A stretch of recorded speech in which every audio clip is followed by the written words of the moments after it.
Bom dia, então, a todos e a todas. Estamos aqui para a terceira aula desse mini curso de micro-ondas, oferecido pelo nosso Núcleo de Magnetismo da Universidade Federal de Pernambuco, pelo Student Chapter do Nordeste do IEEE, Institute of Electronics and Engineers, Electrical Engineers, e também pelo INCT de Spintrônica, que foi iniciado há pouco tempo e ainda não tem uma logo. O Joaquim ficou de me mandar uma logo para colocar aqui nesse slide de abertura. Dentro do nosso programa de 6 aulas, nós estamos na aula número 3. Vamos tratar hoje de guias de onda, em particular o guia de onda retangular e linha de fita, que são as formas de linha de transmissão mais usadas em frequências de micro-ondas mais altas. E isso corresponde ao capítulo 3 do nosso livro-texto, o livro do Posar. E estão aí os itens que nós vamos cobrir. Na verdade, não vamos exatamente falar nós não vamos falar sobre o guia circular, porque ele é pouquíssimo usado, é usado em aplicações muito específicas, e também vamos passar muito rapidamente sobre essas ondas de superfície, mas vamos falar, na medida do possível, sobre stripline e microstrips, que se tornaram muito importantes com a miniaturização dos circuitos de micro-ondas. As soluções de campos para esses dois tipos de linhas, as soluções são muito complicadas, então a gente fala um pouquinho sobre o que é e usa expressões que são expressões aproximadas, utilizadas para fazer conta, para calcular. Então, tem aqui uma visão, a figura do livro, de dois tipos de guias de onda, ou seja, linha de transmissão usada para guiar onda. Isso aqui, uma forma bem geral de um guia de dois condutores, um condutor interno e um condutor externo. E isso aqui, um guia fechado. A figura não é muito boa, não, mas vocês estão entendendo aí que o guia é fechado no sentido que ele tem uma parede aqui, e a figura mostra guias com formato genérico, e a gente nunca trabalha, a gente faz a elaboração das soluções de uma maneira bem introdutória para os guias, para a forma genérica, mas nós usamos mesmo plano, retângulo, círculo e assim por diante.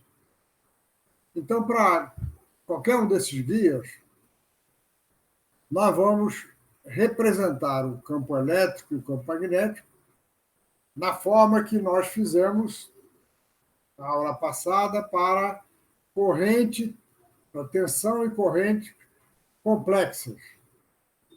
O campo, em qualquer lugar do espaço R, no instante T, é a parte real de um campo complexo, multiplicado por E elevado a J ômega T.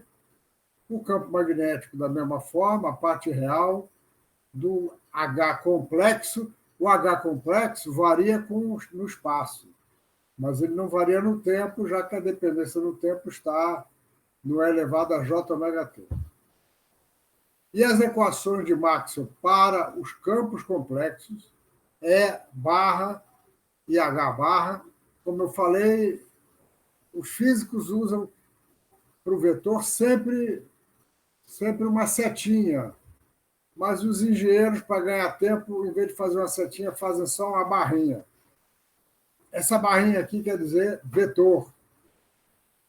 E o E com a barrinha em cima, é exatamente esse complexo aqui. Então, ele varia no espaço, por isso ele tem rotacional, e a dependência no tempo ficou simplesmente o J ômega. Então, as equações de Maxwell são rotacional de E menos J ômega mu mi H, rotacional de H é J ômega epsilon E. E agora nós vamos escrever tanto o campo elétrico quanto o campo magnético complexos. Isso aqui é o complexo, a dependência do tempo ficou como tendo duas componentes. Uma componente transversal, vejam que XY é o plano que corta o guia, XY. Então, ele é o plano transversal. E Z é a coordenada de deslocamento. Então, vamos considerar soluções de onda que propagam ao longo da direção Z, com constante de propagação beta. Nós usamos beta aqui, como o livro usa, porque o K, que é o número de onda, ele é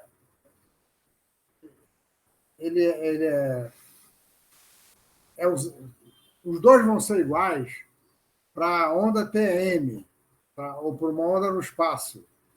Mas, numa onda no guia, a constante de propagação não é o K, não é o número de onda, é um beta. Por isso é que se chamou de beta. Então, nós vamos considerar que o campo tem uma componente transversal e a componente longitudinal. Veja que na componente transversal, a gente está botando o E vetor, porque ele vai ter uma componente X e uma componente Y. Enquanto que longitudinal, ele só tem a componente Z, naturalmente. Então, essas são as componentes transversais. Aqui como eu falei, o fator que indica a onda propagante na direção Z, e a variação na direção Z está totalmente contida aí. Então, o que nos interessa é achar as soluções para os campos transversais e longitudinais em função de X e Y, porque a de Z já está aqui. Então, pegamos a primeira equação de Maxwell, rotacional de E, menos J ômega mi H. Calculamos, então, escrevemos as três componentes do rotacional de E. Certo? A componente X vai ser dada pela derivada do EY e a derivada do EZ. Na X a gente faz cruzado. Então, a derivada de EZ em relação a Y, mais a derivada em relação a Z, vai fazer aparecer o J beta. Porque o fator é E elevado a J beta Z. Então, a derivada de E elevado a J beta Z é J beta. E é Y. Então, aqui a gente tem EZ e é Y. Isso aqui vai dar o HX. Certo? O HY vai estar relacionado, então, com a derivada de EX e de EZ. E o HZ vai estar relacionado com a derivada de EY e EX.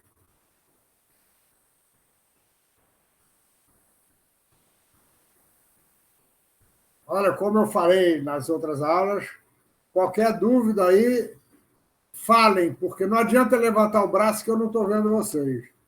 Mas é só falar alô, que eu paro e vocês perguntam. A outra equação de Maxwell, rotacional de H, é igual à derivada no tempo do campo elétrico, vai dar J ômega epsilon, vai dar, então, da mesma forma, três equações.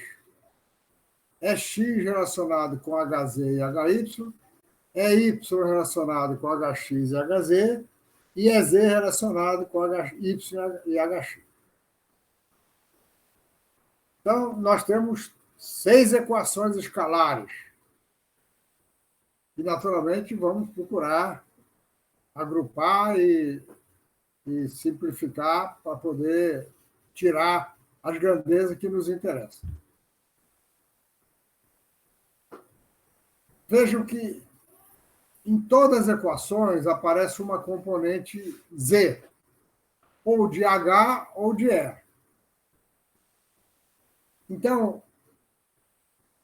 o passo seguinte é exprimir as outras componentes em termos de EZ e HZ. E essa é uma coisa interessante que a gente já vai ver. No guia de onda, se a gente tem EZ e HZ, facilmente nós calculamos as outras componentes.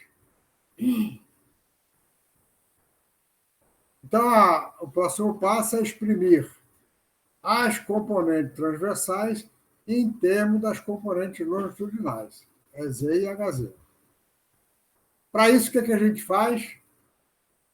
Pega essa primeira equação do segundo rotacional, que tem x, e leva x para lá. Ao levar x para lá, vejam que vão ficar EZ e HY e HZ e HY. E ao levar o EY da equação de baixo para a primeira equação, novamente, nós vamos poder exprimir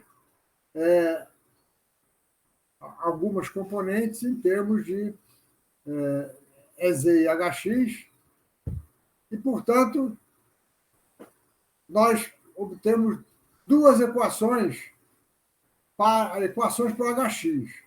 Veja que nós substituímos os Z's, então sobraram os HX.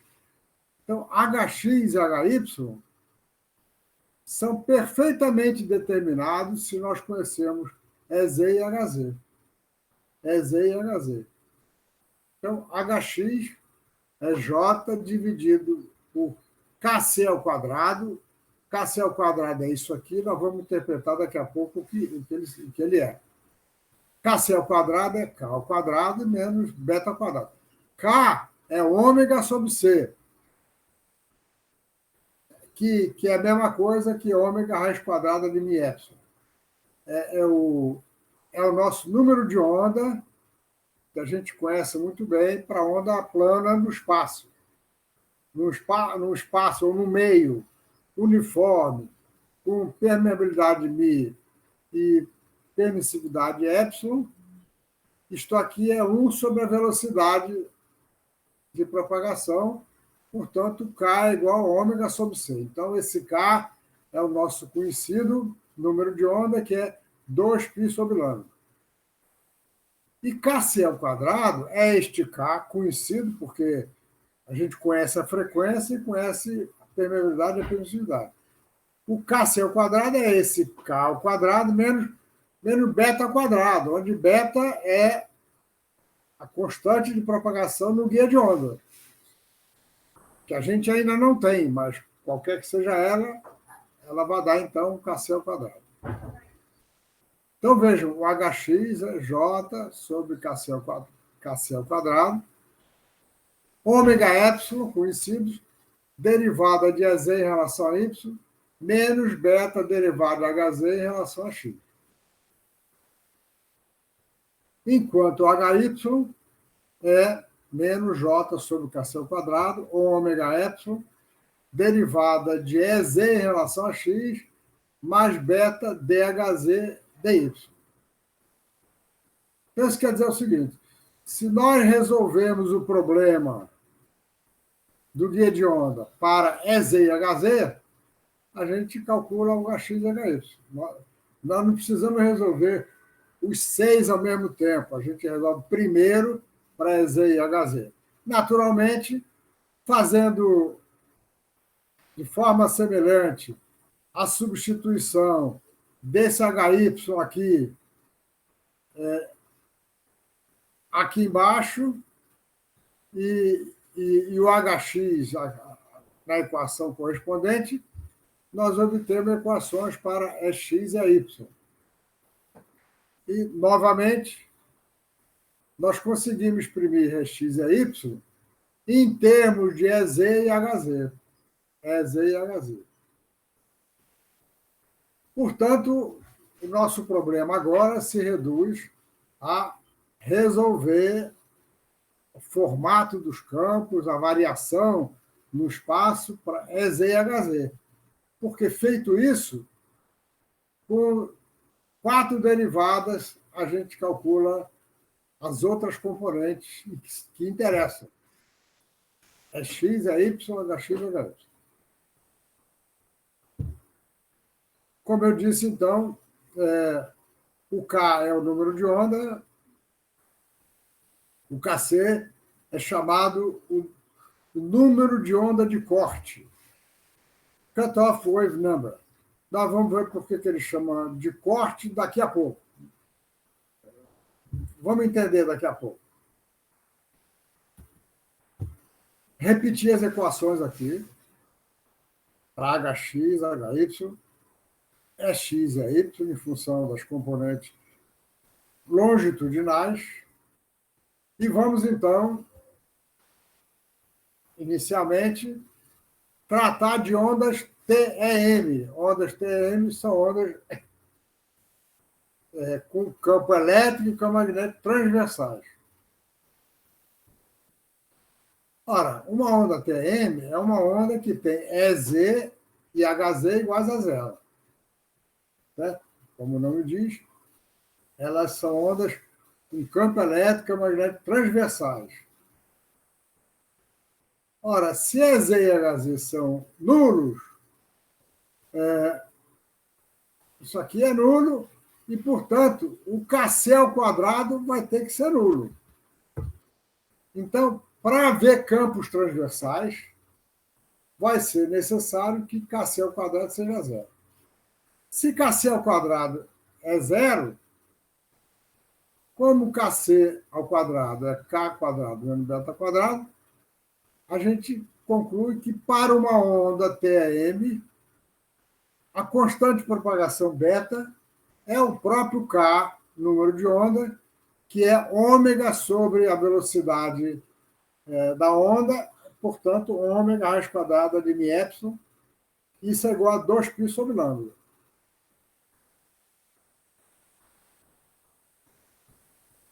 Então, a consequência imediata é essa, mas nós não resolvemos ainda os campos.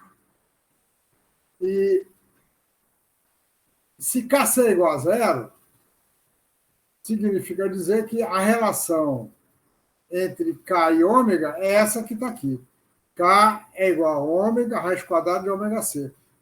A relação de dispersão para ondas TEM sempre tem essa forma.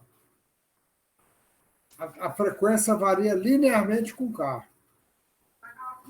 Isso quer dizer que não tem frequência de corte.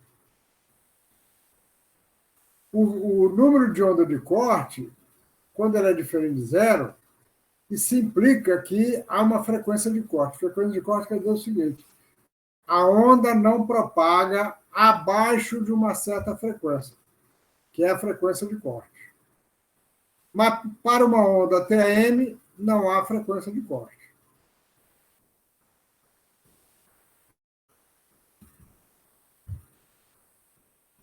Então, numa onda TM, EZ igual a EZ, HZ igual a zero, Kc igual a zero, e, portanto, nós temos essa equação. E se a gente voltar um pouquinho ali,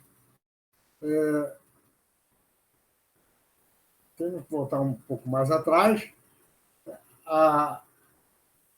as equações de E e de H vão dar equações como essa daqui. Nós já tínhamos visto isso na aula anterior. Laplaciano do vetor E mais ômega ao quadrado μ vezes E igual a zero. Essa é a equação para o campo elétrico. Essa equação é chamada equação de Helmholtz. Se não tivesse o K, ela seria a equação de Laplace. Mas com o K, ela é chamada equação de Helmholtz. E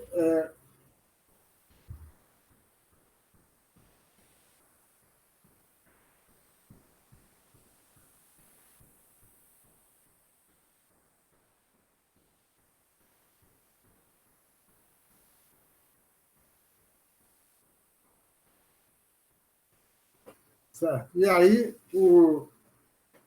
a gente.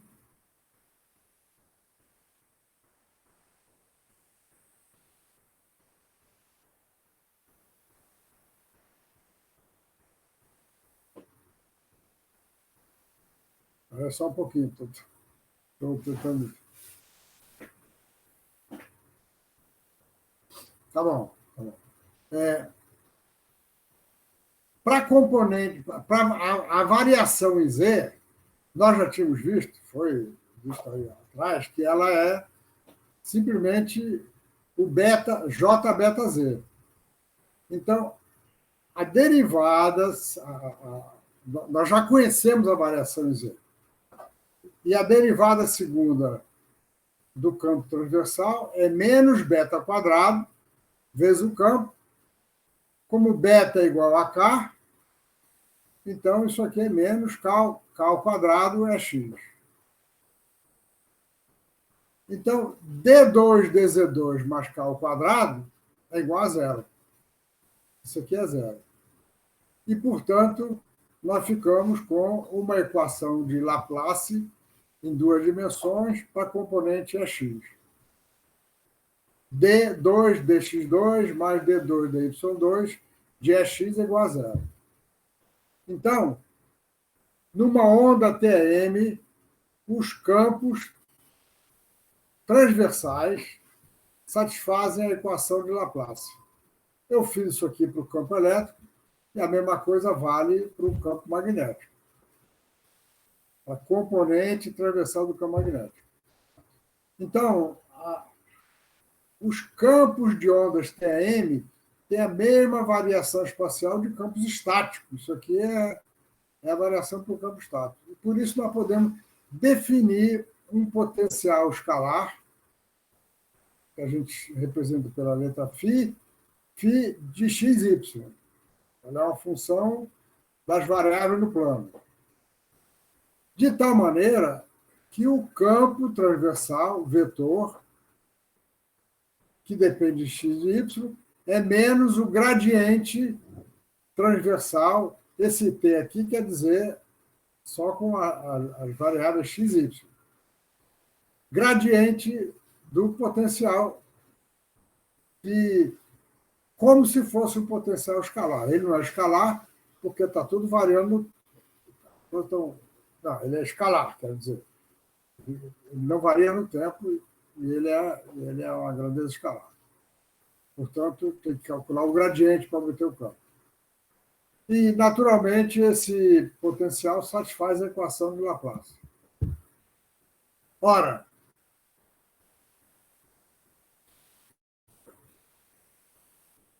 acho que faltou chamar a atenção no slide anterior que nós não podemos ter uma onda TM num guia vazio. Só podemos ter onda TM num guia com dois condutores.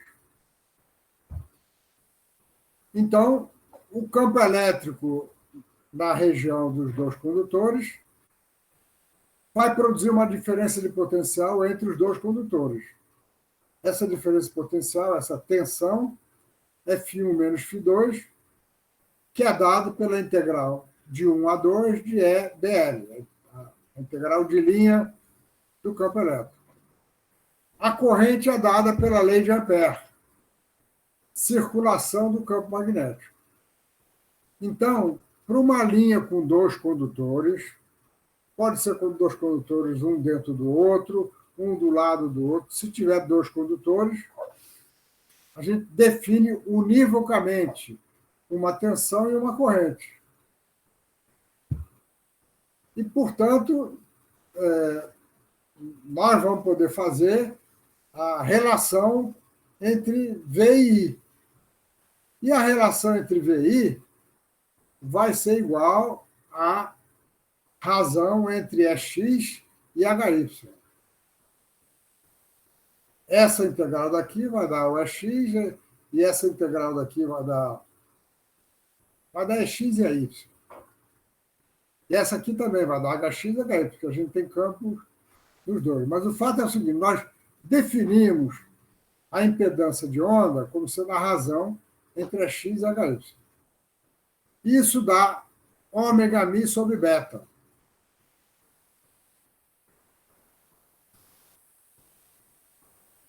Como beta é ômega vezes raiz de mi epsilon, do slide anterior, essa razão daqui dá raiz quadrada de mi sobre epsilon. E nós chamamos isso de eta. Isso aqui é chamado de impedância de onda no modo TM. Está aqui para o modo TM. Agora, é importante, da mesma forma, se nós fizermos a razão entre menos EY e HX, nós obtemos a mesma expressão. Importante chamar a atenção de que a impedância de onda não é a impedância característica da linha. A impedância característica da linha, como nós vimos na aula passada, é a razão entre a tensão e a corrente. Aqui... Não mostrei ainda não. Voltando. Aqui nós estamos definindo uma impedância de onda que vai ter suas utilidades, por isso aqui o livro define, mas ela não é impedância característica, porque ela não é exatamente a razão entre V e I. Entre V mais e I mais. A impedância característica de uma linha, como vimos na aula passada, é a razão entre V mais e I mais. Não é a razão entre V e I. Dessas duas relações aqui, nós podemos obter que o campo magnético, que tem componente HX e HY, veja que ele tem a componente HX proporcional a EY. E a componente HY proporcional a EX. Então, nós podemos escrever isso como uma relação vetorial. O campo transversal, função de x e y, com componente EX e componente AY, então a gente multiplica vetorialmente pelo unitário da direção Z, a gente obtém o campo magnético. E aparece um coeficiente que é 1 sobre a impedância de onda do modo TM. E num guia vazio, que nós já vimos que não tem onda TM, mas que nós tratamos esses campos. Vamos, então, considerar um guia vazio. Aliás, inicialmente, vamos fazer de maneira mais geral. O guia vem depois, mas nós já sabemos que no guia vazio eu não posso ter onda TM, podemos ter onda TE e onda TM. Vamos, então, considerar uma onda TE. Essas equações são exatamente as mesmas dos dois slides anteriores, só que agora vamos considerar uma onda TE, ou seja, uma onda que só tem campo elétrico transversal, não tem componente longitudinal, então é Z igual a zero. Se é Z igual a zero, nós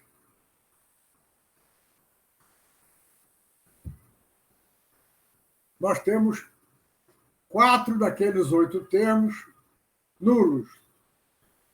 4 termos que tem EZ são nulos. Mas os de HZ não são, porque nós vamos ter campo longitudinal. Então, se isso aqui é diferente de zero, a primeira conclusão é que o KC é diferente de zero. uma onda TE necessariamente tem um número de onda de corte e, portanto, uma frequência de corte. E as 4 componentes transversais, é X, é Y, HX, HY, são relacionados com HZ. Então, para uma onda TE, nós resolvemos o problema inicialmente para o campo HZ. Resolvido a variação espacial para o HZ, HX, HY, HX e AY são dados trivialmente pelas derivadas em relação às coordenadas transversais. Então, dessas 4 expressões, nós obtemos essas que estão aqui. HX veja que aqui nós vamos ter menos J beta sobre KC ao quadrado, DHZ dx. E aqui vamos ter menos J beta sobre KC ao quadrado, DHZ dy. O EX menos J ômega mi sobre KC ao quadrado, DHZ dy. E é y J ômega mi dividido por HC ao quadrado, derrom de HZ, derrom de X. Eu devia estar falando derrom, mas derrom é estranho, eu falo D mesmo. As equações de Maxwell estão aqui repetidas. Se a gente faz o rotacional dessa primeira equação, vai aparecer, então, o rotacional de H. Pegamos o rotacional de H, colocamos aqui, ou fazemos isso com campo elétrico, obtemos, então, a equação com o Laplaciano para o campo magnético, porque eu quero resolver para o campo magnético. Então, agora nós temos para a componente HZ a equação de Helmholtz. D2 dx2 mais D2 dy2 mais D2 dz2 mais K ao quadrado, HZ é igual a zero. Olha, a variação em relação a HZ continua sendo E elevado a menos J beta Z. Então, essa derivada vai ser trivial. Aqui é a equação novamente. Nós vamos escrever que o HZ maiúsculo, variando com XYZ, é o HZ minúsculo de XY, e a variação em Z está toda aqui, é elevado a menos J beta Z. Então, se nós levamos isso para essa equação, como eu disse, o D2 dz2 vai dar simplesmente o beta ao quadrado.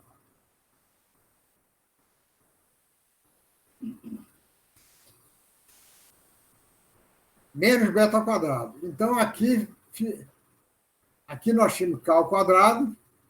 Dessa derivada apareceu menos beta ao quadrado. E K ao quadrado menos beta ao quadrado é KC ao quadrado. Então, aquela equação de Helmholtz em 3 dimensões, agora dá origem a uma equação de Helmholtz em 2 dimensões, em que o fator agora é o KC ao quadrado.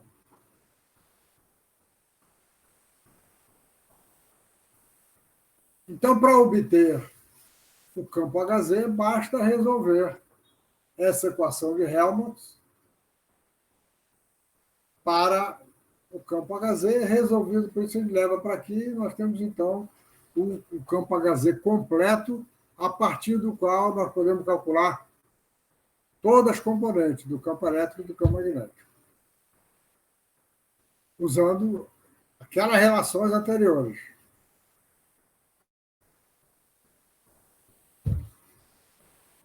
novamente, nós vamos definir uma impedância de onda como sendo a razão entre x e hy, que é igual à razão menos hx, que é ômega mi sobre beta. E enquanto a impedância de onda do modo TM era simplesmente o eta, eta é isso aqui. A impedância de onda da onda TE agora é esse eta multiplicado por K dividido por beta.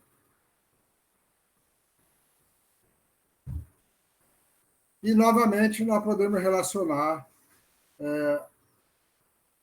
obter uma relação entre o campo elétrico transversal e o campo magnético transversal, que é igual à relação para a onda TM, só que aqui aparece a impedância da onda TE e não da onda TM.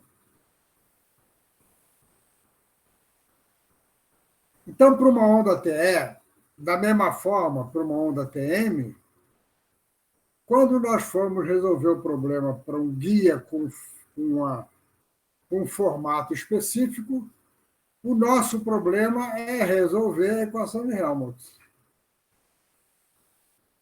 para obter a variação em x e y. Resolvida essa equação, o problema está resolvido. As componentes do campo elétrico e do campo magnético vêm a partir do HZ. Agora, é claro que para resolver, obter a expressão para o HZ, nós vamos ter que resolver a equação de Helmholtz sujeita às condições de contorno. E as condições de contorno dependem, então, da forma do guia de onda. Então, veja, isso aqui é uma apresentação geral sobre ondas TM, onda TE. Não vou fazer a onda TM, porque é análogo, é só trocar o campo elétrico com o magnético. E o livro faz isso muito bem. Vamos, então, aplicar esses resultados para a onda TE para um guia de onda retangular, que é a forma de guia mais utilizada no micro-onda de alta frequência. Em micro-onda de baixa frequência, é mais conveniente usar cabo coaxial, porque eles são flexíveis. Só que os cabos coaxiais têm uma perda muito maior do que o do guia de onda. E à medida que a frequência aumenta, a perda do cabo coaxial aumenta exponencialmente, quase. Então, para frequências mais altas, o guia de onda é uma imposição. E tem mais. Para potências altas, nem dá para usar linha de fita, nem cabo coaxial. Aí tem que ser guia retangular. O guia retangular, então, como você sabe, é formado por uma parede, né, metálica. O metal usado é cobre, que é um bom condutor em frequências altas, e ele, então, está aqui um guia, nós vamos chamar de X a coordenada ao longo da maior dimensão, nós vamos chamar a dimensão lateral de A, e vamos chamar a altura de B. A altura ao longo de Y, a largura ao longo de X, e Z é a direção de propagação. Novamente, campo magnético longitudinal varia desta forma com o Z.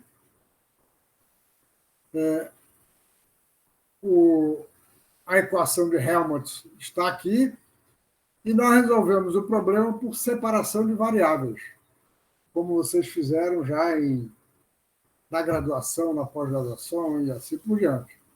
separação de variáveis, porque nós vamos ter que casar com condição de contorno, e lógico que para uma geometria como essa daqui, nós vamos querer condição de contorno, vamos ter condição de contorno limpas nas paredes, no plano ZY e no plano ZX.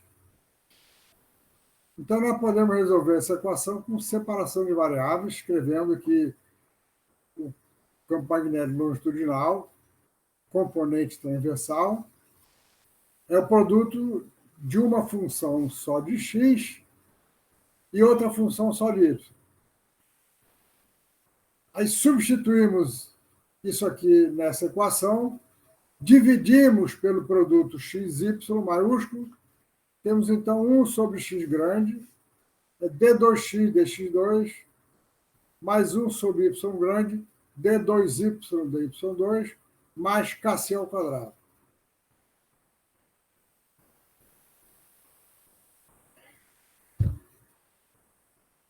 E nós podemos agora, já que toda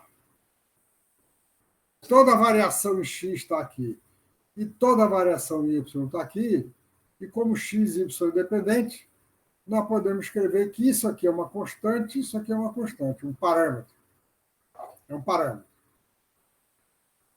Então, nós vamos escrever que d2x grande dx2 mais kx ao quadrado vezes x grande é igual a zero. Nós introduzimos esse parâmetro kx ao quadrado. Da mesma forma, introduzimos o parâmetro ky ao quadrado. De tal maneira que kc ao quadrado vai ser kx ao quadrado mais ky ao quadrado. A interpretação do kx e do ky, as interpretações vão ficar claras daqui a pouco. Ora, então, as soluções dessa equação são soluções harmônicas, exponenciais ou funções trigonométricas cosseno e seno. Então, a solução para essa daqui é um parâmetro coeficiente, quero dizer, um coeficiente que vai depender da amplitude da onda, portanto, da potência que alimenta o guia de onda,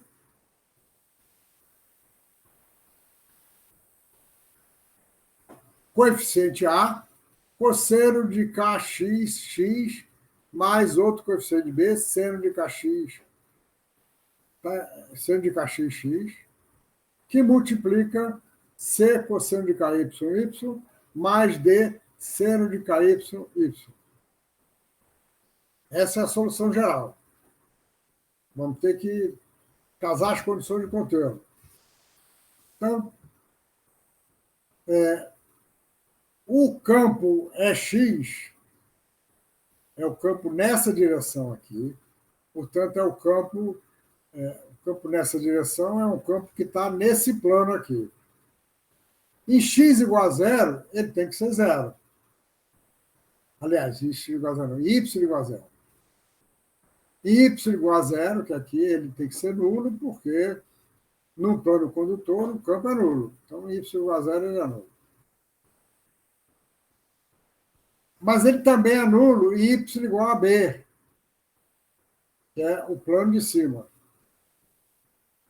Então, aqui nós temos duas condições. E de x é nulo nesse plano e é nulo nesse plano. Por outro lado, y, que é o campo aqui no plano YZ, o EY tem que ser nulo em x igual a zero e tem que ser nulo em x igual a A. Então, nós temos 4 condições de contorno, que é o que eu preciso, porque eu tenho 4 coeficientes aqui.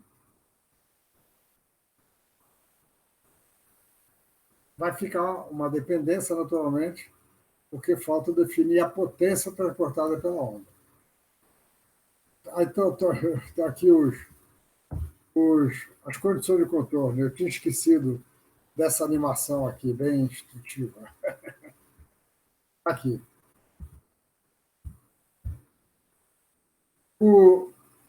Para aplicar a condição de contorno, eu tenho que primeiro calcular os campos AX e AY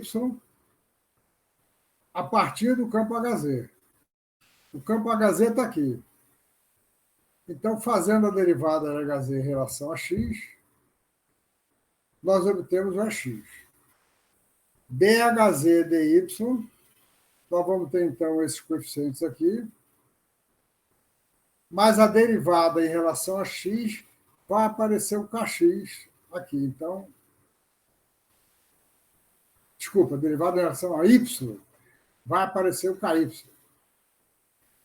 Então, a derivada dessa expressão em relação a y, a primeira se repete e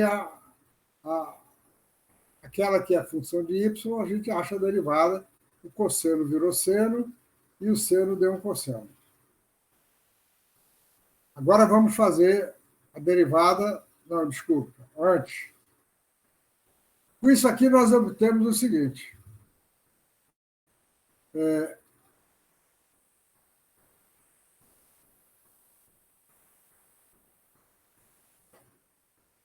Nós obtemos uma função que tem cosseno de KYY. Mas o cosseno de KYY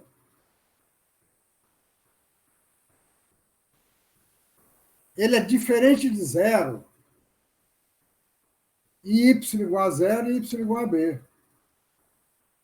E o EX tem que ser nulo aqui. Então, o D tem que ser igual a zero.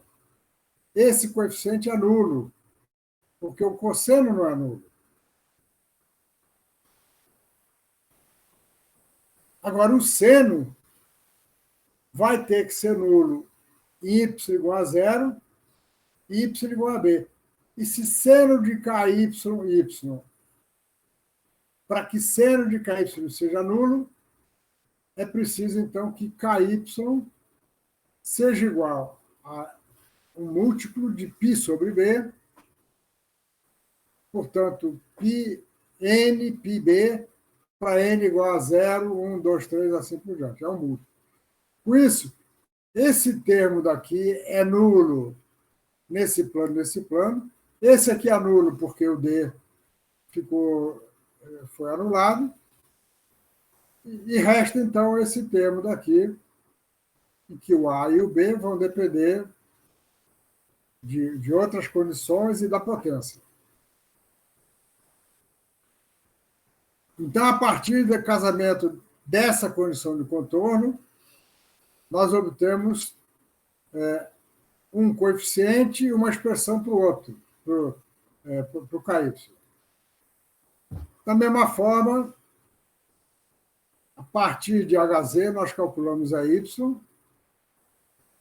e o EY transversal, então, é J, ômega mi, sobre kc ao quadrado, vezes kx, porque agora a derivada foi aqui, menos A seno de kx, mais B cosseno de kx, e esse aqui, esse termo aqui não foi derivado, é o mesmo que está aqui.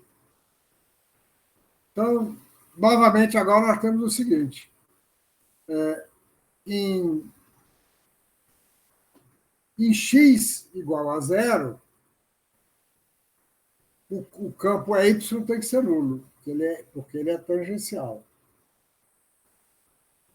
Mas o cosseno de kx, x não é nulo para x igual a zero. Então, o B tem que ser igual a zero.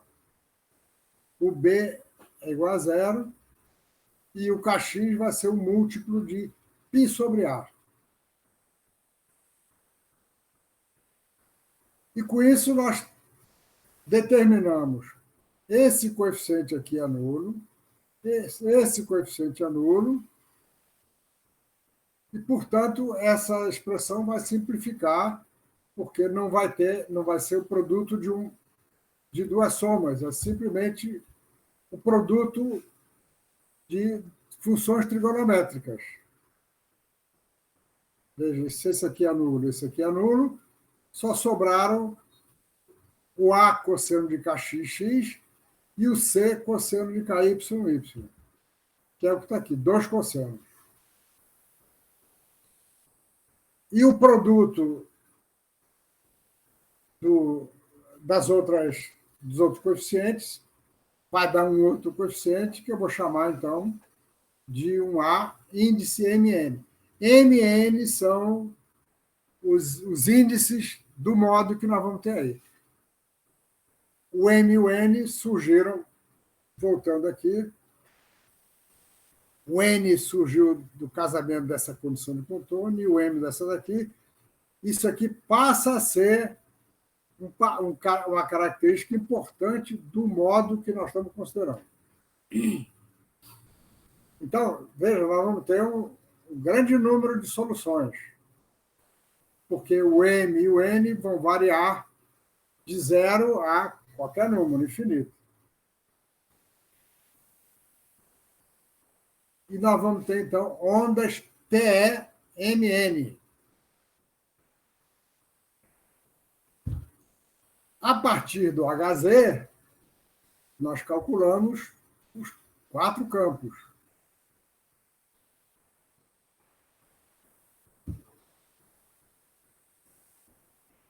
Nós calculamos o EX derivando o HZ em relação a Y. Então, esse cosseno aqui vai dar seno. E calculamos o EY derivando o HZ em relação a X. Então, esse cosseno vai dar esse seno. Da mesma forma, o campo magnético vamos ter seno, cosseno, seno. Então, todos os campos vão ser produtos de senos e cossenos. E essa, então, é a forma de variação do campo dentro de um guia retangular. E estamos fazendo uma solução geral para o modo MN. Então, aqui, aquele kx é isso aqui, o ky é aqui. Como o kc ao quadrado é kx ao quadrado mais ky ao quadrado, o kc ao quadrado é agora dado por raiz quadrada, kc é raiz quadrada de quadrado de mπ sobre A mais quadrado de nπ sobre B. Então, o número de onda de corte, o kc, depende agora dos modos. E nós vamos ter uma frequência de corte, porque o K é a frequência. Ômega raiz quadrada μ. A frequência está aqui. O beta depende da propagação, que ele está aqui. Então, para cada beta, nós vamos ter... Para cada beta e para cada K, nós vamos ter um K. Aliás, para cada KC e para cada beta, nós vamos ter um K diferente, vamos ter uma frequência diferente. E nós passamos a ter, então, uma frequência de corte. Vai ficar claro daqui a pouco o que é isso. Quer dizer o seguinte, para uma frequência menor do que esse valor aqui, ele saiu daqui, né? É o kc sobre 2π raiz quadrada de μ, que é dado pela expressão. Para frequências menores do que essa frequência, a onda não propaga no guia de onda vazio. O guia de onda vazio tem isso. Ele rejeita frequências.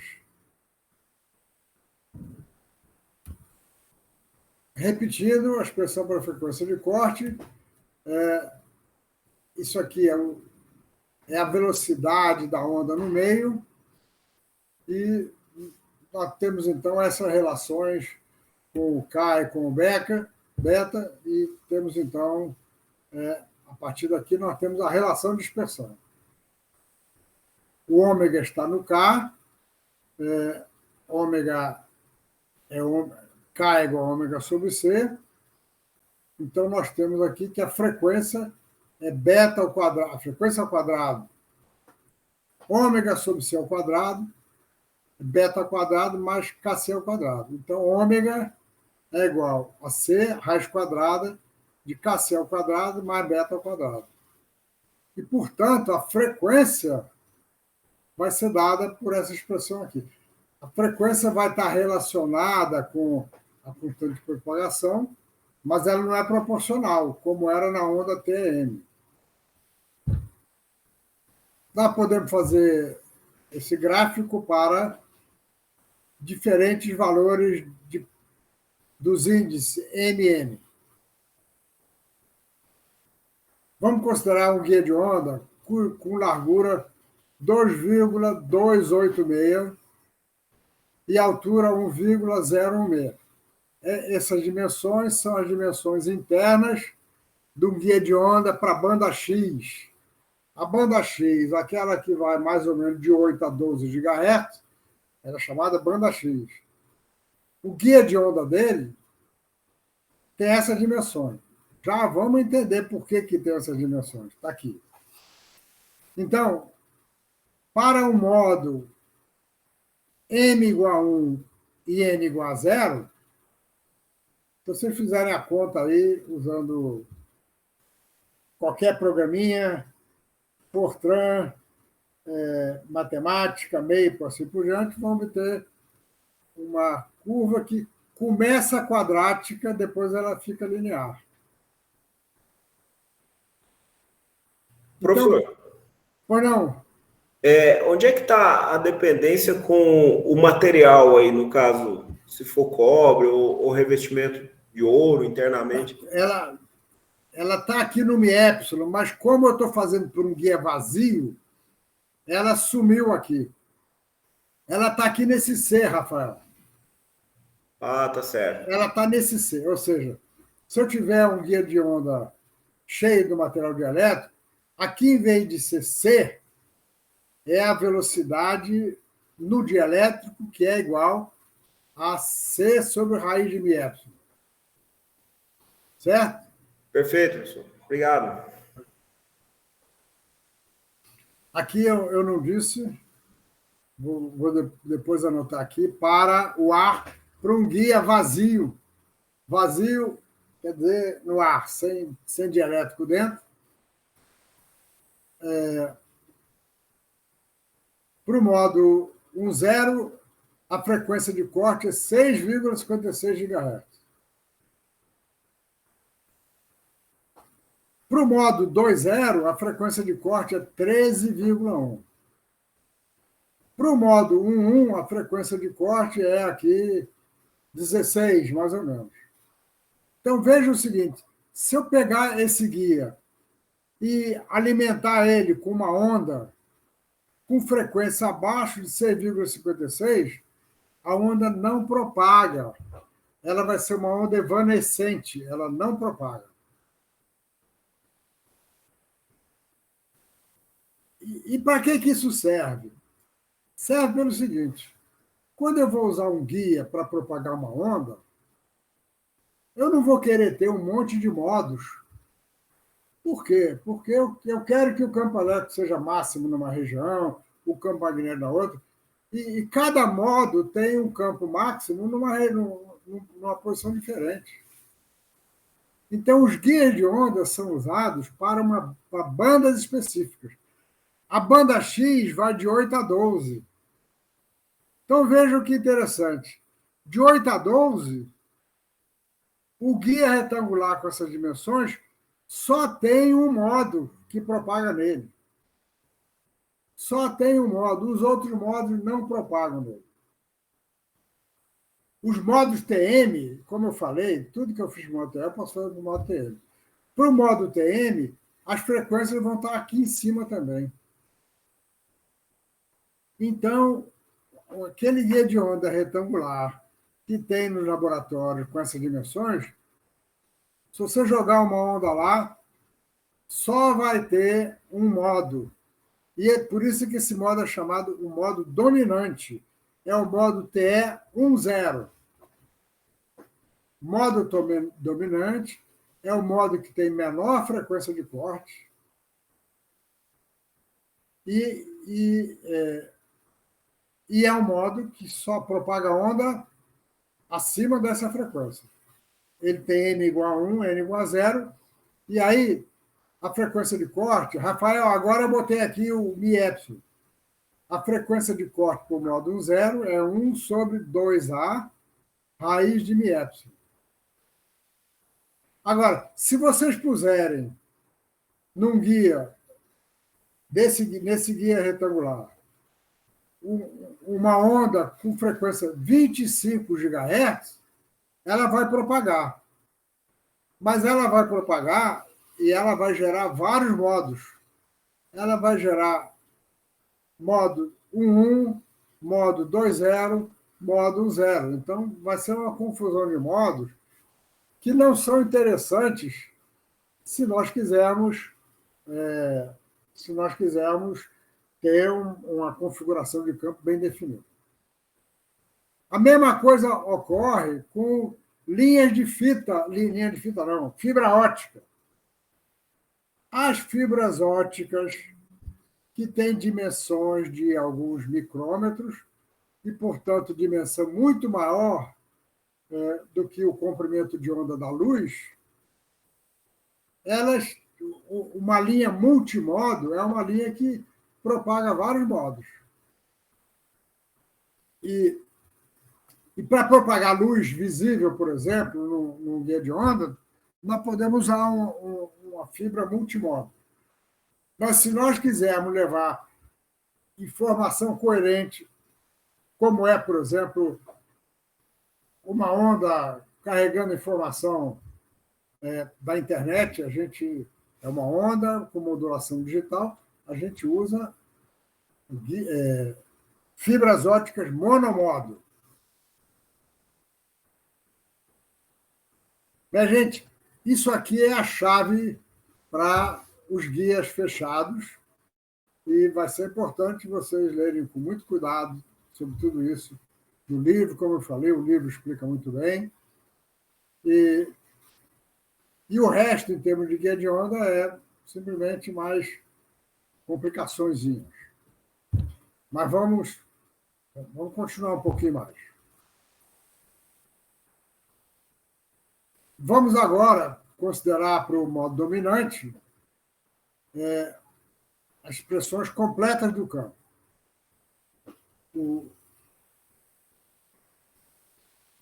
O EZ é igual a 0, como vimos, o HX e o HY também são nulos, então nós só temos 3 campos diferentes de zero. O HZ, e nós vamos escrever o HZ com aquele coeficiente MN, agora um zero, A de um zero. Cosseno de πx sobre A é elevado a menos J beta Z. Fazendo a derivada de HZ em relação a X, eu obtenho HY. É Y, quer dizer. Derivada em relação a X, o cosseno vai dar certo. E o HX a gente deriva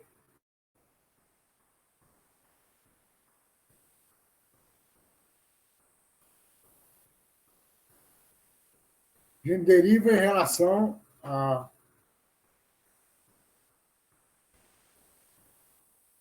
Z. A gente deriva em relação a Z. HX, como não tem componente...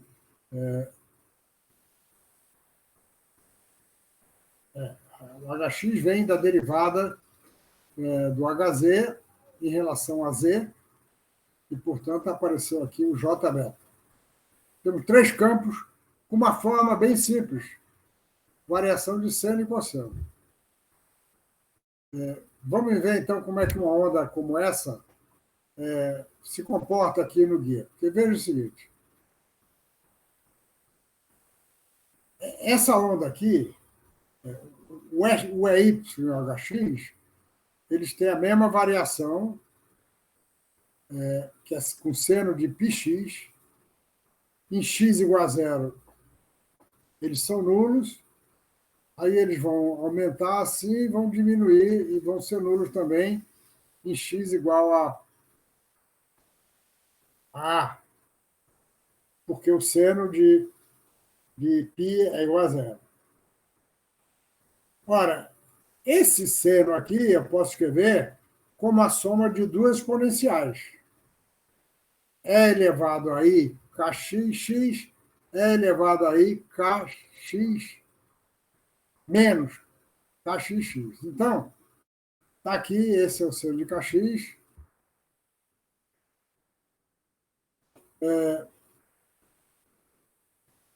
Essa função, então, aqui vai ficar e elevado a menos jkcx menos j beta z, não é kc não, aqui é kx. Está errado. E menos j beta, assim por diante. Então, eu desenhei aqui essa onda daqui. Essa onda é uma onda que está propagando com um vetor de onda que tem uma componente x e uma componente z. Portanto, é essa daqui. Mas essa daqui tem um vetor de onda no qual a gente trocou o sinal do kx. Como eu falei, aqui não é kc, não, é kx. Então, essa variação seno, na verdade, corresponde a duas ondas propagantes fazendo um ângulo com o eixo z. Então, é assim que uma onda se propaga no guia de onda. Uma onda propaga no guia de onda dessa maneira. Ou seja, a gente tem, na seção transversal, uma onda estacionária, porque ela é formada de uma onda assim com uma onda assim. E ao longo de Z, uma onda propagante. E o K, este K que apareceu aqui, o número de onda de propagação, o quadrado dele é beta ao quadrado mais kc ao quadrado.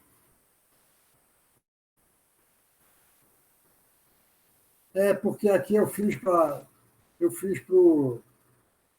aqui deve ser kx ao quadrado. Aqui é kx, aqui é kx, aqui é kx. Vou corrigir.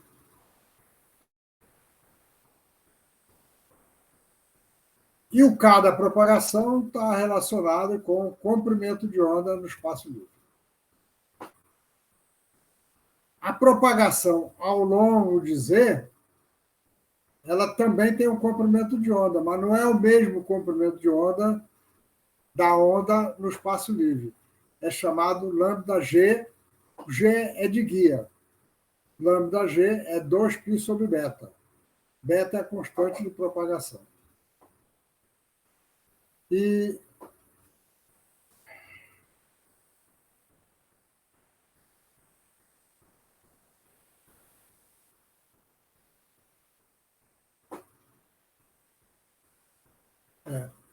o K é a soma dos quadrados dos dois ali. Vou tirar isso ali. Então, não está certo. Então, dessa expressão daqui, nós temos que 1 sobre lambda ao quadrado é 1 sobre lambda G ao quadrado mais 1 sobre lambda C ao quadrado.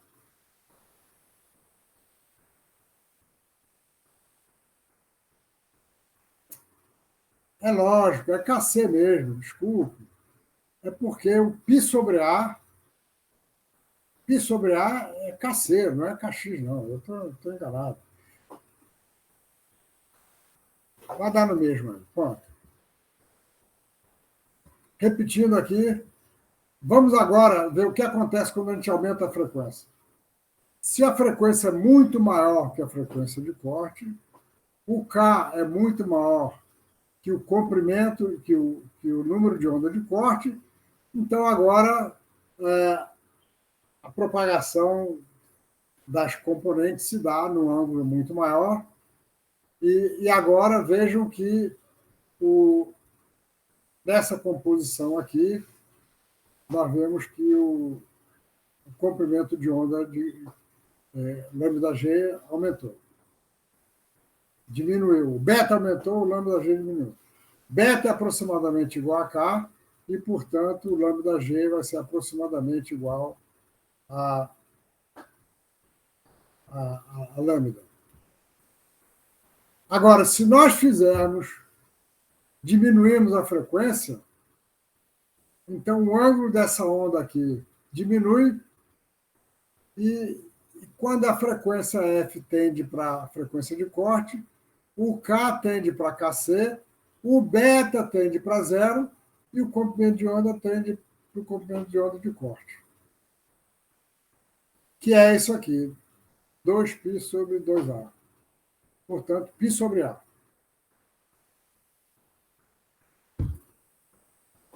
Nos laboratórios que tem componente de micro-ondas, tem um instrumentozinho, pessoal do grupo de magnetismo,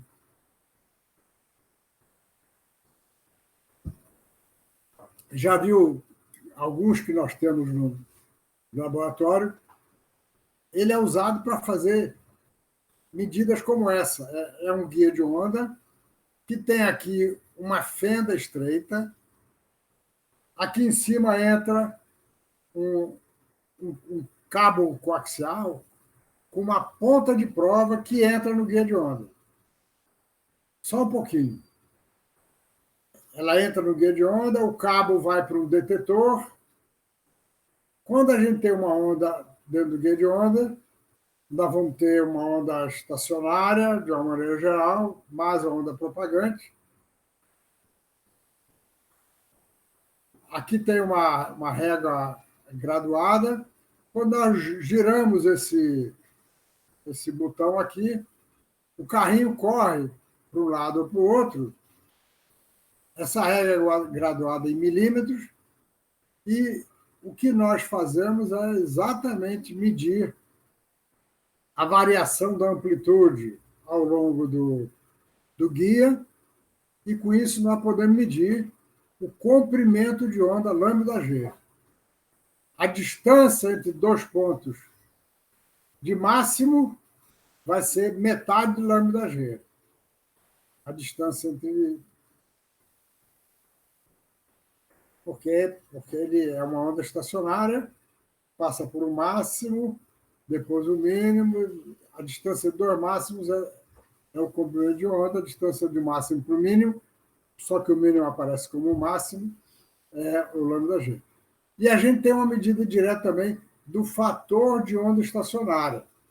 Lembra que o fator de onda estacionária é a amplitude da tensão máxima dividido pela amplitude da tensão mínima. Então, medidas são feitas diretamente aí.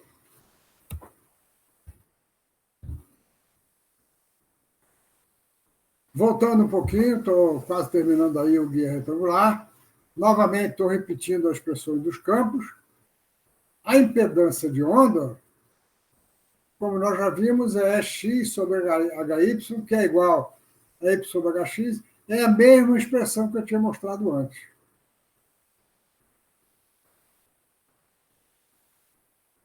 E o que muda? O que muda é que, para o modo TE10, o K e o beta, por uma certa frequência, têm valores bem definidos. Se nós temos um modo diferente, esses valores são diferentes. Então, a impedância de onda num guia retangular, ela vai depender da frequência e depende do modo considerado. Nós vamos sempre estar trabalhando com o modo TE10, então a expressão é sempre essa, mas ela varia com a frequência.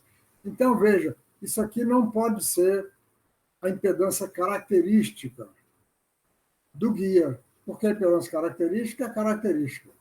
Isso aqui não é impedância característica do guia, é a impedância da onda.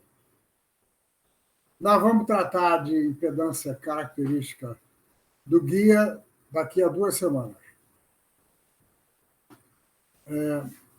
Só para completar, o formato dos campos,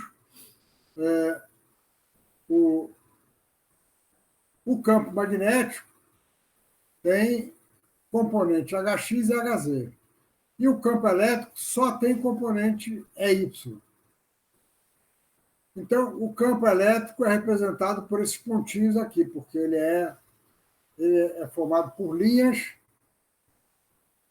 que estão perpendiculares a esse plano XZ. O campo magnético, veja, ele tem uma componente Hz que vai com o cosseno de πx sobre A e uma componente Hx que vai com o seno. E, por isso, as linhas de campo magnético são linhas fechadas, como deve ser para o campo magnético. Essas são, então, as configurações de campo. Campo magnético com linhas fechadas, campo elétrico sempre linhas abertas e perpendiculares à direção maior deles. E essas configurações são essenciais. Se nós queremos fazer ressonância magnética com uma amostra, nós vamos querer botar a amostra nessa região aqui, porque aqui o campo magnético é máximo e tem uma direção bem definida, que é a direção X. Se nós quisermos excitar essa onda por uma corrente, nós vamos ter que botar uma anteninha na direção da direção aqui do campo elétrico. Nós vamos voltar a falar nisso mais tarde um pouco. Estão aqui os campos, agora elétrico e magnético, vistos na direção, agora aqui, ao longo de X, e vendo o plano ZY.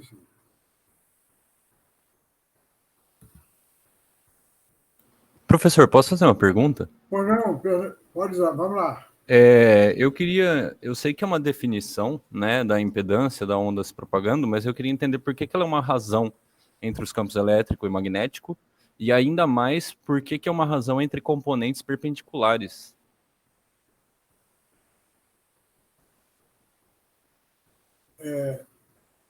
Foi o Felipe que perguntou, foi? Não, fui eu, prazer, sou o Lucas, eu trabalho Lucas, aqui tá bom. com o Kleber. É porque eu fico tentando reconhecer a voz. Ô, Lucas, é o seguinte, isso vai ficar bem claro na próxima aula, mas é o seguinte, como o campo magnético está relacionado com corrente e campo elétrico está relacionado com tensão, então a impedância de onda é definida como a razão deles.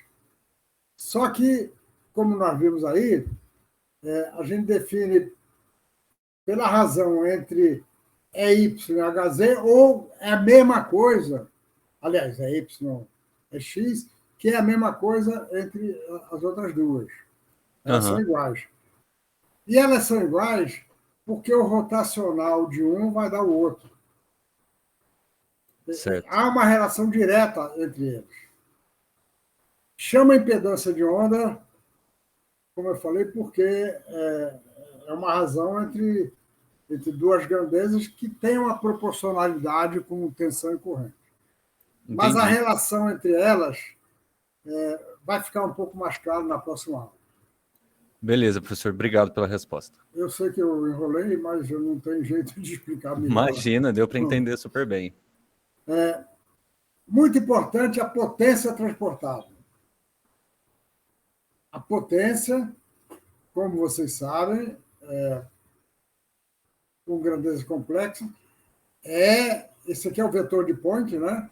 É vetor H complexo, multiplicamos escalarmente por Z, fazemos a integral na seção reta dy dx. Integramos x de 0 a A, y de 0 a B, e esse meio aqui veio do fato de que são grandezas complexas e o meio veio lá da exponencial de E elevado a J ômega t. O campo é Y dado pela expressão, o campo X é dado pela expressão. Então, a gente substitui o EYHX nessa expressão da potência, e nós obtemos, então, esse resultado que vai dar isso aqui. Essa integral é fácil de fazer. Com ela vão aparecer as dimensões do guia, então a potência é ômega, μ0 para o guia com vácuo, com A. A ao cubo vezes B, vezes beta sobre 4π ao quadrado, A10 ao quadrado. A10 é o coeficiente, e o coeficiente ele é determinado pela potência da onda. Então, se eu excito uma onda com uma potência lá de 20 dBm, substituindo todos os outros parâmetros, eu consigo calcular o A10. Olha, quando a gente escreve paper de ressonância ferromagnética e vai fazer cálculo, tem que usar essa expressão, porque no nosso montagem a gente sabe a potência incidente, nós queremos calcular o campo. Nós queremos calcular o campo HX que está bombeando lá a ressonância ferromagnética. O campo HX, ele tem essa dependência, mas ele tem um A10, e o A10 veio exatamente da potência.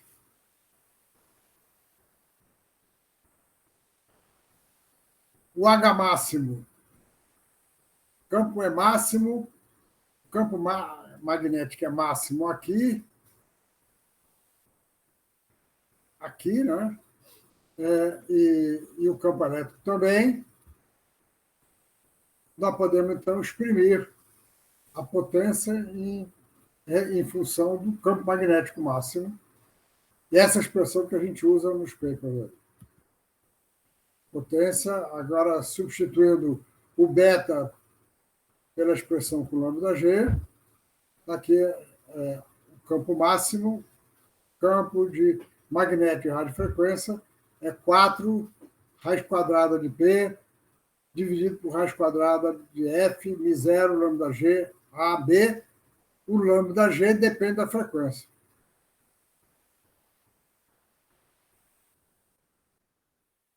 Podemos também calcular a potência dissipada. Então, veja, como o campo magnético faz isso, a componente tangencial do campo magnético vai produzir uma correntezinha aqui. Essa correntezinha vai consumir potência, vai representar potência dissipada. Então, a potência dissipada, o L é de loss em inglês, é a resistência de superfície sobre 2, a integral de linha do quadrado da densidade de corrente de superfície. A densidade de corrente de superfície é relacionada com o campo magnético. Está aqui o campo magnético. Portanto, o JS nessa superfície é dada por isso, nessa é dada por isso. Integramos, temos uma expressão. Essa expressão é importante para entender bem o que se passa numa cavidade ressonante. Porque numa cavidade ressonante, a perda de potência tem duas origens. Um é o buraquinho que tem na cavidade, o par que sai por ali. O outro é exatamente a perda de potência nas paredes da cavidade. Ele depende das dimensões e depende da resistividade, da resistência de superfície do material.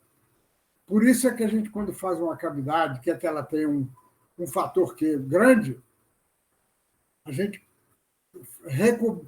cobre ela internamente com prata ou com ouro, porque a prata e o ouro têm uma resistência de superfície menores, resistência de superfície menor do que o cobre.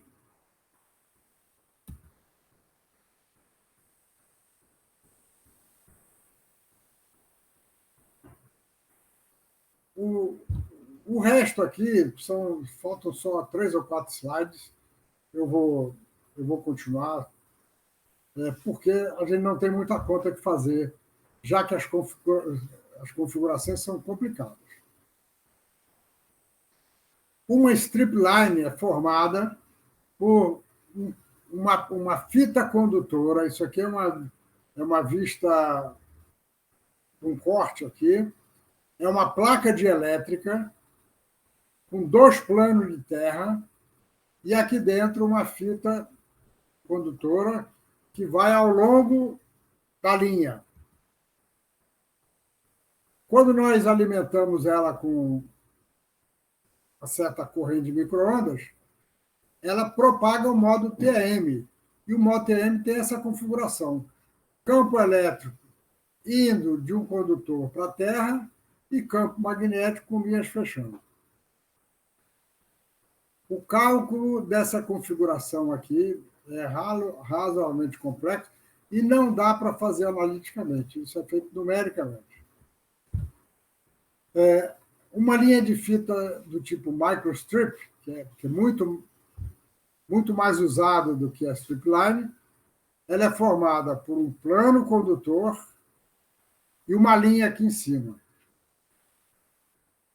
Novamente, a configuração do campo é complicada e sem dielétrico ela é mais simples, porque o meio aqui é igual ao meio aqui. Se não tiver dielétrico, a gente só tem ar. Mas é complicado manter essa linhazinha aqui suspensa sem dielétrico, né? Então, o que se usa normalmente, sempre, né? É uma linha em cima de um dielétrico. Uma linha de fita. E aí a configuração fica complicada. O modo não é TEM, ele é um modo quase TEM. Ele envolve uma combinação de modo TE com TM. Isso aqui é mais complicado do que isso aqui ainda. Então, na linha TM ou quase TM, a maior parte das linhas vai estar no dielétrico. Como eu falei, nós podemos obter uma solução aproximada e com a solução aproximada, a gente acaba introduzindo uma constante dielétrica efetiva. Efetiva porque ela é zero aqui em cima e ela é o valor do dielétrico aqui. Então, a constante dielétrica para o conjunto é uma constante dielétrica efetiva. E é possível mostrar que essa constante dielétrica efetiva, para essa configuração dentro aqui, ela é dada por essa expressão que está aqui. O livro também não demonstra isso. Ora, só que nós vamos usar uma linha e nós vamos ter que saber calcular. As linhas, na verdade, a gente faz no laboratório, né? Como você sabe, a gente compra uma placa que tem um material dielétrico, uma placa de cobre em cima, uma placa de cobre embaixo. E fazendo, então, fotolitografia e corrosão e assim por diante, nós conseguimos deixar uma linha de fita com uma certa largura no plano de cima. Ora, se nós quisermos fazer uma linha de fita para usar no circuito de micro-ondas que tenha uma certa impedância característica, para casar com o resto do circuito, nós precisamos ter expressões para calcular a impedância característica. As expressões são essas daqui. O livro também não deduz, ele diz W é, voltando aqui um pouquinho, W é a largura da linha e D é a distância da linha para o plano de terra. Então, para W sobre D menor ou igual a 1, a expressão é uma expressão ajustada a partir da solução numérica. É isso aqui. 60 sobre raiz de epsilon é logaritmo 8D sobre W mais W sobre 4D. E para W sobre D maior do que 1, nós temos essa expressão daqui.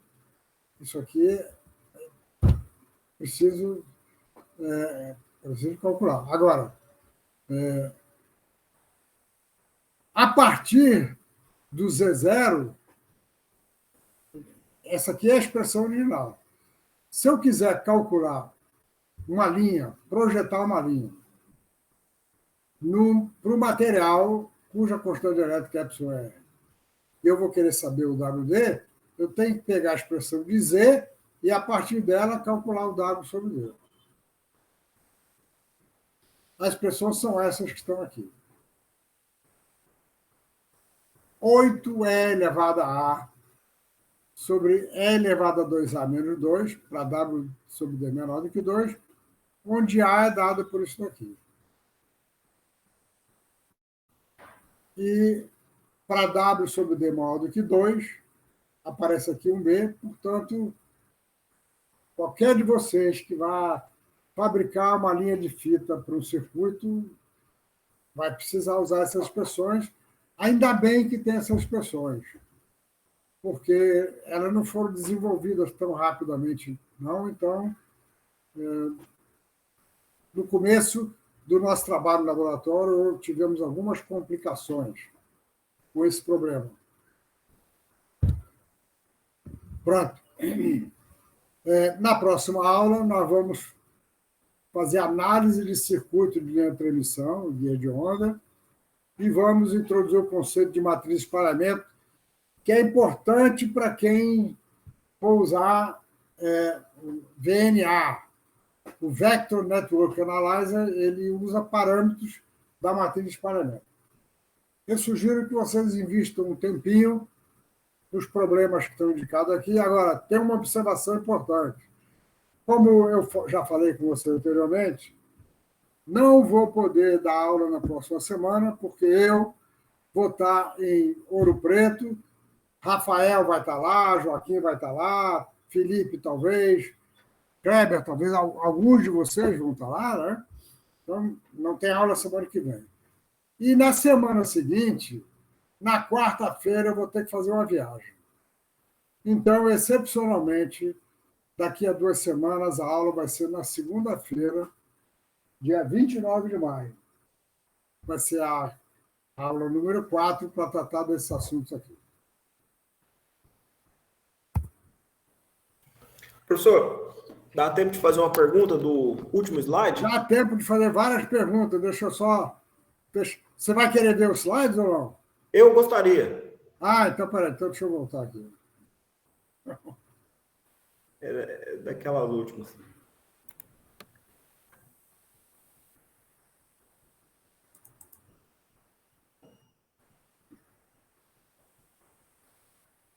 Qual é o slide? É o penúltimo, professor.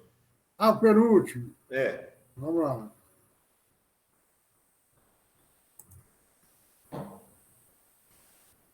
Na verdade, o 22, o próximo desse aí.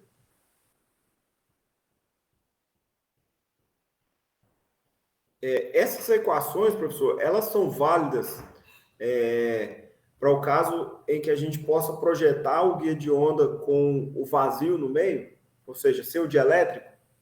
Eu estou fazendo essa pergunta porque eu já vi um esquema desse tipo com o pessoal lá de Santa Maria. Não sei se tem alguém aqui de Santa Maria que possa falar, mas eles fizeram depois eu posso até te mostrar um esquema. Eles fizeram a placa de baixo e a placa de cima, que é ligada no pino central do coaxial, ela está suportada por algum dispositivo que mantém ela afastada da placa de baixo. Então, a amostra é colocada no meio, né? Então, as equações seriam as mesmas? Não seriam as mesmas. Corrigindo esse epsilon aí, não?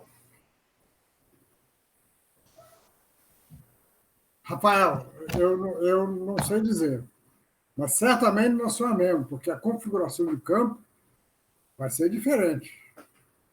Vai ser diferente.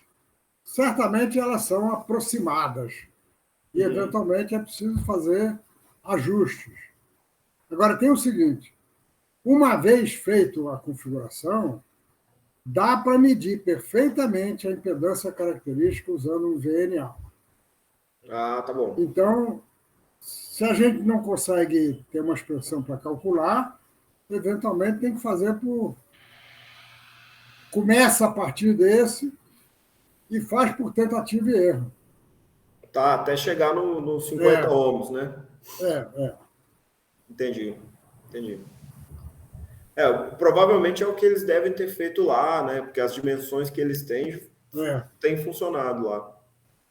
Mas tá bom, professor. Era essa a dúvida que eu queria saber se corrigindo esse epsilon aí eu já conseguiria chegar direto, mas então parece Eu que acho que não.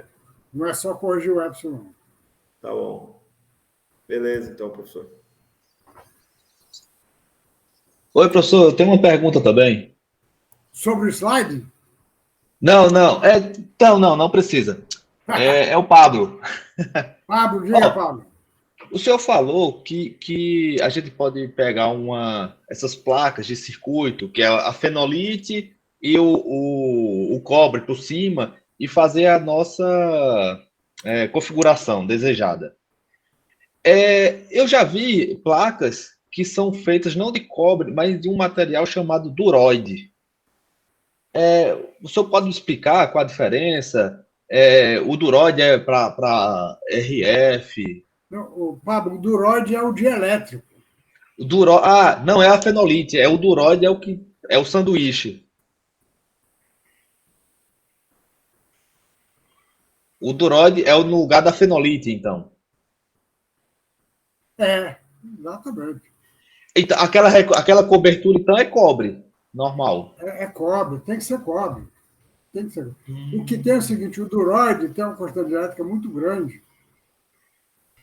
porque é muito comum ter essas placas feitas com teflon, dielétrico tipo teflon, que tem uma quantidade elétrica menor.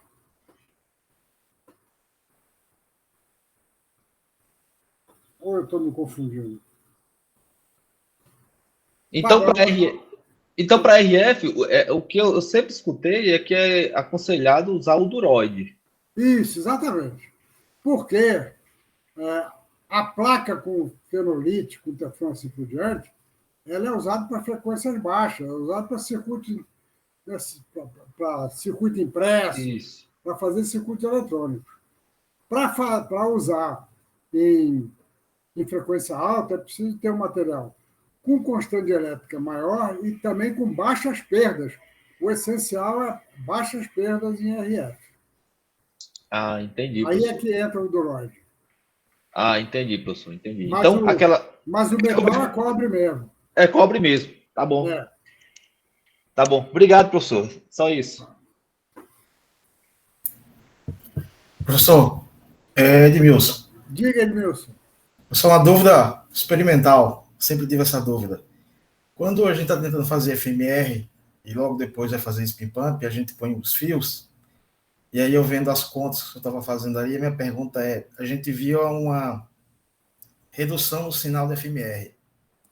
Essa redução é por causa da posição, ou seja, você faz o contato elétrico dentro da cavidade, é por causa da posição em relação ao campo elétrico que está sendo gerado, ou é porque está afetando a potência da micro-ondas? Edmilson, pode ser as duas coisas. Os dois fatos contribuem para diminuir a potência. Para fazer o ideal, né?